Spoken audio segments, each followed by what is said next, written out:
Ginamitan na si dating Pangulong Joseph Erap Estrada ng mechanical ventilator matapos lumala ang kanyang pneumonia bunsod ng COVID-19.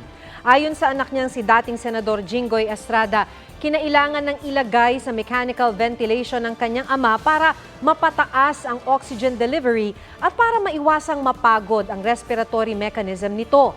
Nitong linggo, kinumpirma ng dating senador na inilipat ang dating Pangulo sa ICU kung saan sinedate siya para mabawasan ang anxiety na maaaring magpalala pa ng kanyang kondisyon.